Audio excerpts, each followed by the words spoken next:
pour qui on fait ce colloque-là? Hein? Moi, je pense que c'est d'abord l'occasion de célébrer les gens. Hein? Développer une approche comme celle de Trima, ben ça se fait pas tout seul. Hein? Oh, il faut absolument qu'on trouve un moyen de lever notre chapeau à Lionel Arsenault, le créateur. Hein? Puis il y a les certifiés aussi.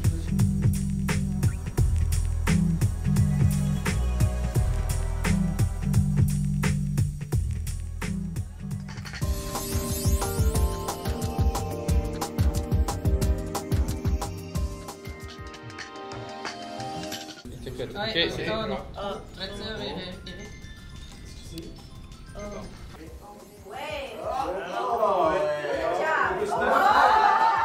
Mais il y a quelque chose qui nous attire dans l'action.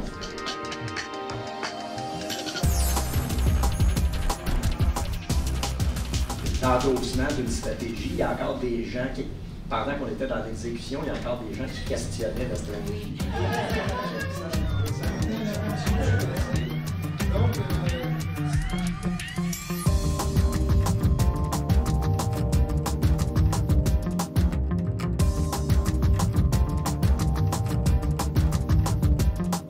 Mais savoir changer, ça va être une combinaison entre vouloir changer, et on va aller voir un certain nombre d'éléments de ce vouloir changer, savoir changer, où là on va travailler avec des ressources, du savoir-faire, du savoir, et ensuite pouvoir changer, on va mettre des moyens dans l'individu.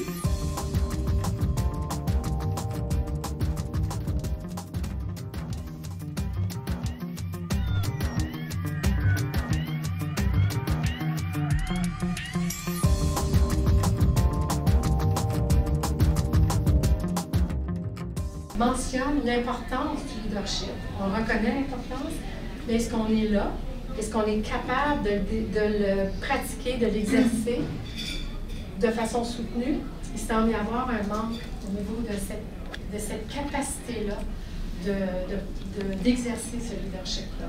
Mais c'est vrai que les employés aussi ont leur part dans cette co-responsabilité-là, mais la manière de les engager relèverait de ces gestionnaires-là.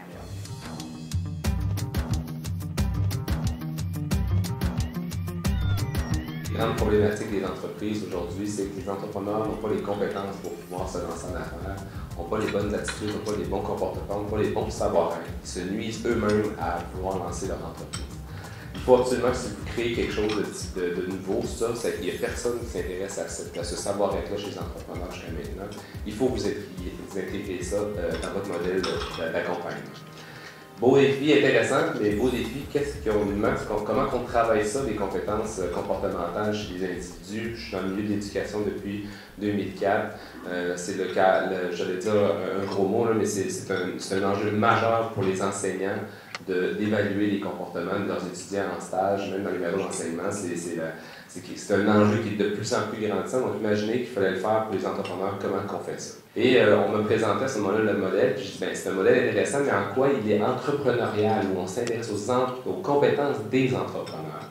Donc, moi, j'aurais besoin que si on fait un test Trima, qui soit très, très groundé sur l'entrepreneuriat, et c'est là qu'on est parti dans une recherche de littérature. On a exploré énormément de livres universitaires, de recherches universitaires, qui identifient un certain nombre de compétences entrepreneuriales, et qu'on a croisé toutes ces compétences-là, toutes ces œuvres-là, et on est arrivé à une dizaine, 13 à peu près de compétences qui étaient assez communes à toutes ces recherches-là. Et à ce moment-là, Trima était en mode transactionnel entre Lionel puis Francine puis Suzanne. Donc, on n'avait pas encore la lecture précise de ce que Trima pouvait faire. Et quand on leur a présenté notre revue de littérature, on dit « c'est donc bien drôle ça ». Voici, nous, de notre côté, chez Trima, on a fait notre profil entrepreneurial et voici les 12 compétences qu'on a retenues. Et il y avait un fit parfait. Donc, on dit parfait, voilà l'outil qu'on a pour intégrer l'école d'entrepreneuriat et c'est comme ça qu'on a fait ce choix-là. Donc, tout entrepreneur qui rentre dans notre parcours maintenant, à l'entrée de jeu, même avant même de commencer son parcours, passe le test Trima, a une interprétation de ses résultats, voit le défi qui l'attend parce que l'idée, c'est de le mettre en mouvement à partir du diagnostic qu'il reçoit. Et ce mouvement-là, ben, c'est l'idée de faire en sorte de faire apprivoiser une première prise de conscience sur ce qu'il est, sur ce qu'il vaut.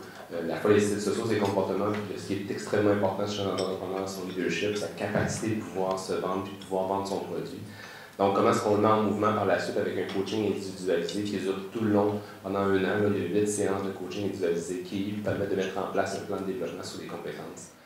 On m'a posé la question, est-ce que tu peux venir nous parler comment vous avez implanté Trima chez vous?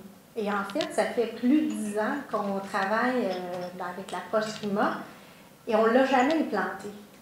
En fait, Trima a grandi dans nos pratiques de gestion, dans nos programmes, mais ce n'est pas quelque chose qu'on a poussé dans l'organisation. On l'a utilisé à différents endroits, dans les programmes de leadership, en accompagnement de haut potentiel.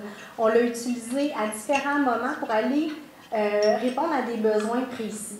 Peu importe l'outil, peu importe l'approche, il faut que ça soit pertinent au moment où on l'utilise. Il faut que ça soit simple et il faut que ça nous permette de l'agilité. Et le Trima a rencontré ces critères-là et ça a permis de répondre à des besoins ponctuels qui ont vécu dans le temps. Fait que c'est pour ça qu'on a utilisé ces approches-là en profondeur dans de l'accompagnement plus ciblé, plus loin des profils de développement pour des hauts potentiels. On l'utilise pour de l'éveil et pour de l'habilitation de gestion. Les partenaires d'affaires accompagnent les gestionnaires avec cet outil-là à certains moments. On l'a aussi utilisé dans des consolidations d'équipe. Ce que ça a fait chez nous, ça a favorisé ce à quoi je crois que Trima contribue chez nous, ça a contribué à un éveil. Ça a contribué à se donner un langage commun. Ça a contribué à être capable de nommer des choses et je suis convaincue que ça a contribué à avoir le courage de dire les choses avec des mots qui sont moins menaçants. Et pour ça, c'est pour ça que je suis convaincue que cette approche-là chez nous a été gagnante, sans la pousser, sans l'organiser, sans lui donner un cadre très précis. Ça a pris racine dans notre langage commun. Parce que je suis convaincue que ça a apporté des discussions cruciales, ça a amené de la performance, de la collaboration, puis Dieu sait que ça, c'est les défis de l'avenir qu'on a chez nous et dans toutes les entreprises.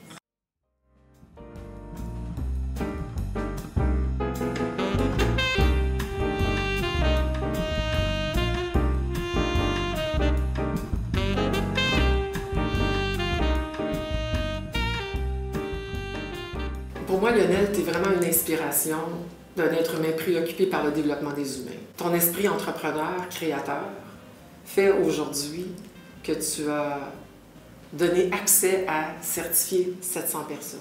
Oui. Et je souhaite sérieusement, et je te le demande, de rester en vie, en santé et aussi passionné encore 25 ans. Parce que nous, on en a encore au moins pour un autre 100 ans avec Trima. C'est un globe terrestre, OK? Qui est fait de matériaux parmi les plus hauts de gamme, y compris des coquilles, de l'hémisphère en résine polymère et des mélanges de liquides non toxiques pour permettre au globe de tourner librement.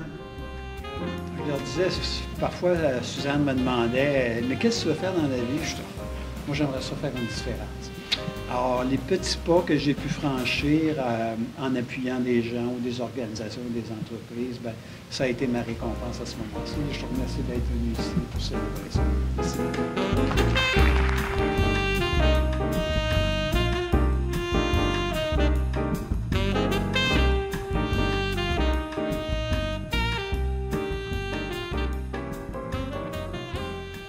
Moi, Trima, ce que ça a apporté, ça a d'abord apporté la différence dans mon couple.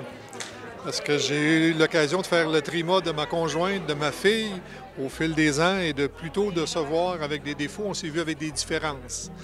Et dans le milieu de travail, c'était aussi mon défi, de montrer aux gens que leurs différences, c'est pas des défauts, mais ça devient des qualités si on sait les regarder sur le bon côté. Ce que Trima m'a apporté, c'est beaucoup de structure parce que je suis dans le management depuis 15 ans.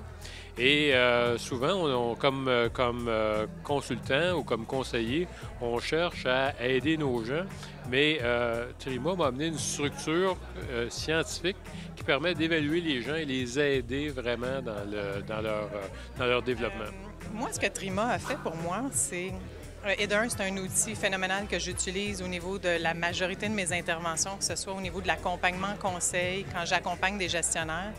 Je l'utilise aussi au niveau du coaching, mais aussi dans des groupes en animation, apprendre à se connaître, mais aussi à regarder en quoi on peut se développer comme compétence. Mais j'utilise cet outil-là beaucoup pour amener les équipes à apprendre à travailler ensemble.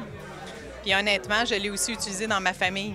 Je ne sais pas si ça peut être aussi une belle piste, mais au niveau de la famille, dans le couple, même dans la famille, je l'ai utilisé en ayant même ma fille là, qui utilise les lettres pour bien comprendre comment les parents réagissent et pourquoi on réagit de telle façon.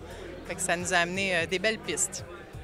Trima, véritablement, m'a apporté des choses sur 2 plans. Un, sur le plan personnel, parce que comme le mot que j'ai écrit à Lionel dans son livre d'or, ça a été de prendre conscience de mon moi en tant que personne, de savoir quelles étaient les palettes de ma personnalité, puis de prendre conscience des autres aussi, puisque ça m'a énormément aidé au niveau de ma tolérance.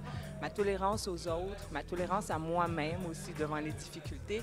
Et je pense que Trima, c'est les 2 dimensions que Trima m'a apportées. La façon dont on l'utilise dans l'organisation, on l'utilise autant en dotation, ça nous aide comme élément de recrutement, ça nous aide comme élément de coaching des cadres, surtout les cadres de 2e niveau. Puis c'est aussi un élément d'accompagnement et actuellement, on le teste dans notre gestion de changement. Donc Trima fait partie de l'ADN dans notre équipe en ressources humaines, dans nos façons de fonctionner au Parc Jean-Drapeau.